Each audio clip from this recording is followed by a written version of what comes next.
Some farmers say without these workers, they have about 2 days that they can run their farms. And then after that, it's over. Oh my gosh, I love this. Now you're finding out, you dumb fucking idiots. Now you're just figuring this shit out. You're so fucking stupid and you deserve it.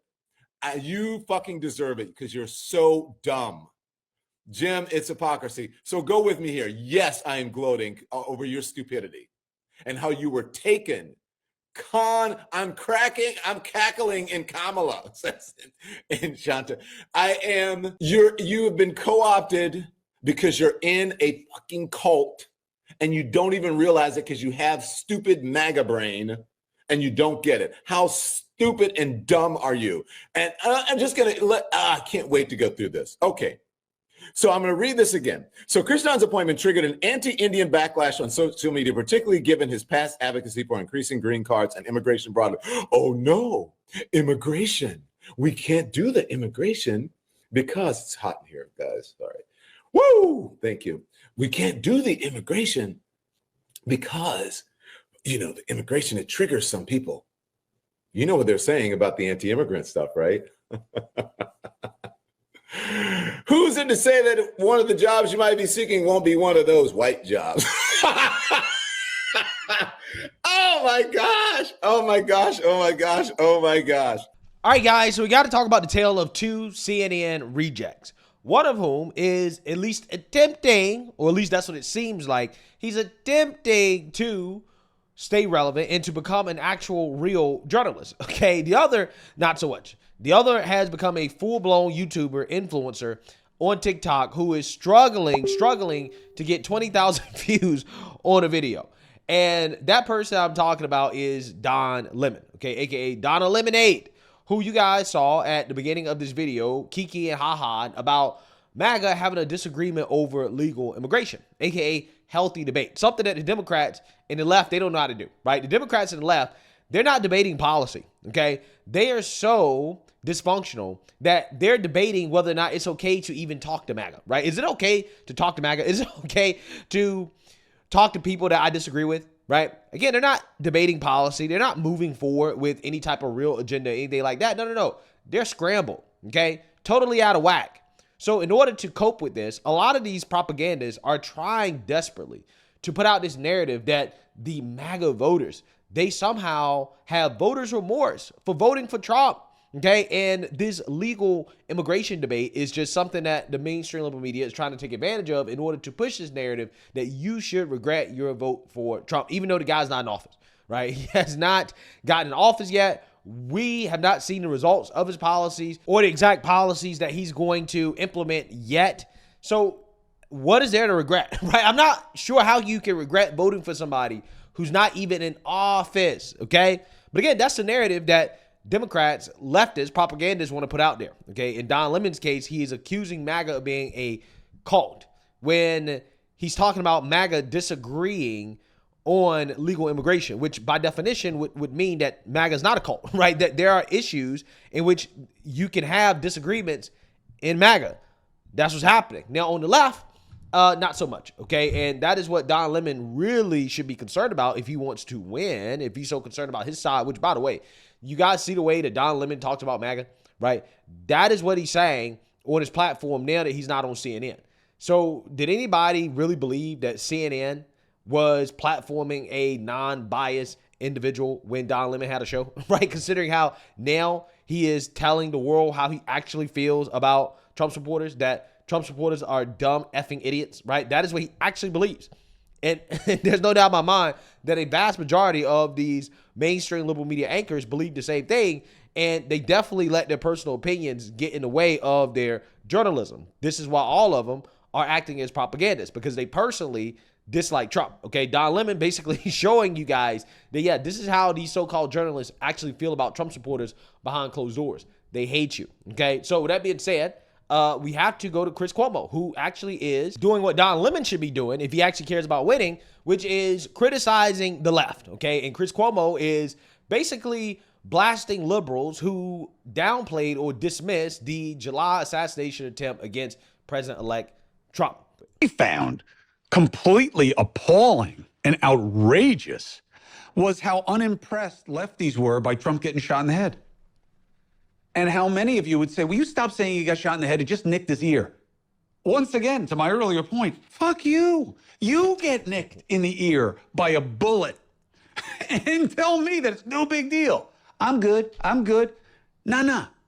That's crazy. If that had happened to Harris, you guys would have talked about it for 3 days nonstop about how we're in helter-skelter mode. Well, first and foremost, if that happened to Kamala Harris, there would be a lot more outrage. Okay, the mainstream liberal media, they would have been losing their minds. They would be pointing the finger at MAGA, Republicans. They would never, ever, ever let it go. Okay, they would never let it go. They still be talking about it till this day. They still be talking about it.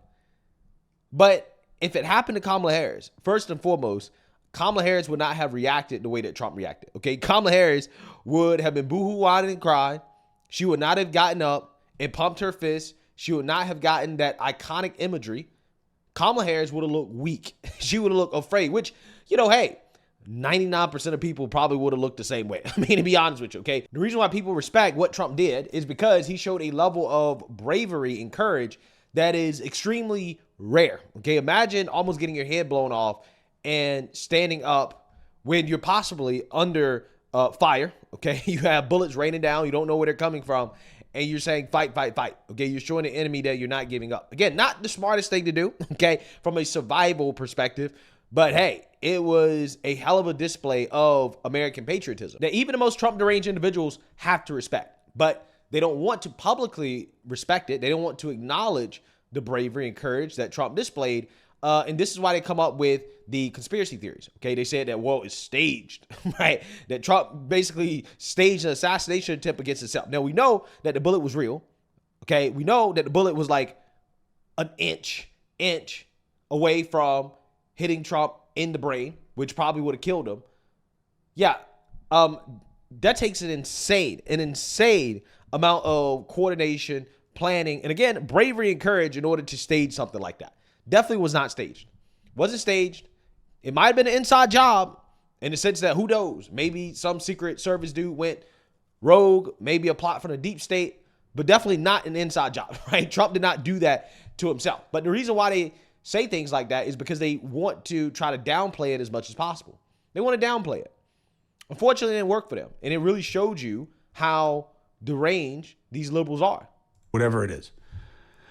And then you go call me a bigot for saying that. This is why you lost the election. That's exactly why you lost the election. You are out of touch. You lost the plot about how people feel in the majority. That's what you did. And that was a perfect example of it, that situation. Oh, I think it was just a teleprompter. You would have never assessed it that way if you didn't wish the guy had died. How fucked up is that? That you wished he had died.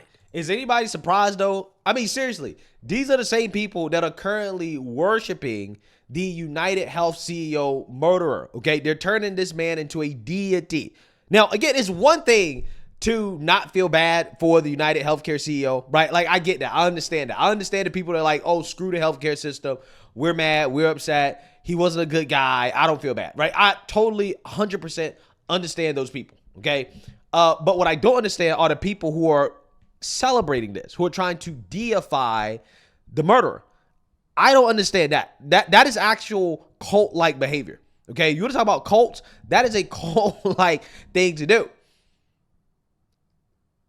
So again, is anybody surprised these are the same people that were celebrating Trump almost being assassinated? These were the same people who tried to assassinate a Supreme Court justice. This is how far the left goes. When they can't get their way, they have no problems using political violence. Not only that, they will celebrate it and then point the finger at you like you're the bad guy for saying, hey, I disagree with this. This might be extreme, right? It might be extreme to openly celebrate assassinations and assassination attempts. We probably shouldn't do that, right? That leads to a bad place for the country when CEOs, politicians, presidents, heads of state are routinely being assassinated by radicalized leftists across the country, right? I don't think that's a good thing, okay? It's not a good thing for society. right? That creates instability. That creates anarchy and chaos.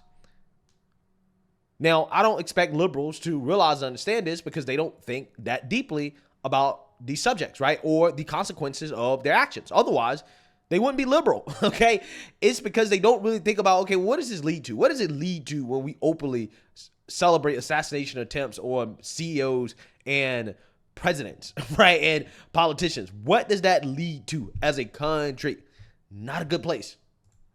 That you play down that he was shot at. It was disgusting. And I, for one, felt a measure of satisfaction that you were punished for it politically, because there is no place for that. Oh, he would have. He is not the standard of any kind of virtue, okay? And he still beat you. Man, if they were... Well, I mean, that's because Democrats basically ran on this idea that Kamala Harris shouldn't have to be better than Hitler, right? Now, I disagree with Chris Cuomo, in which he says that, well, Trump is not the standard for any type of virtue. Okay, well, I can't say that about Democrats either, right? I cannot say the Democrats stand for anything virtuous at all. And they didn't feel like they had to because they kept telling the American people that Trump is the worst thing ever. And they should not have to be better than the worst thing ever. Didn't work out too well for them. Didn't work out too well. There's something that I hope in this stupid bifurcated party system that we have, that you guys wake up and realize, is you don't get to tell people that they don't know that they don't get to feel how they feel. You got to figure out why they feel how they feel and meet them there and offer them something better. Otherwise, whoever doesn't do that is going to lose. And it doesn't matter if it's Donald Trump. If he's closer to how people feel in the moment than you lose. That's what just happened. Yeah.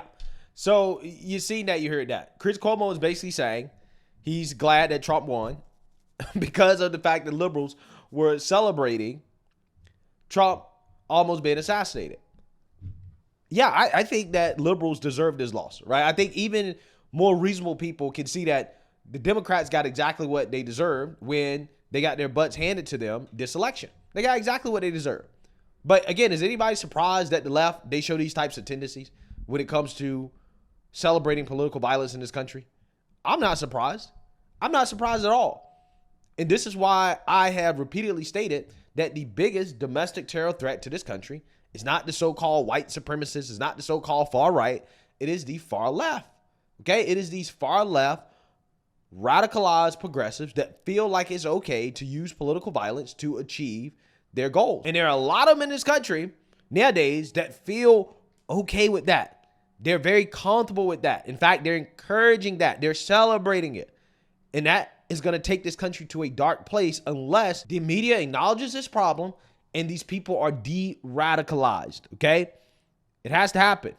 It has to happen because we're already seeing the consequences of far-left radicalization happening in this country way too often. And again, we're not talking about it enough. So let me know what you guys think. Make sure you like, comment, and subscribe. Most importantly, share a Black conservative perspective. Peace.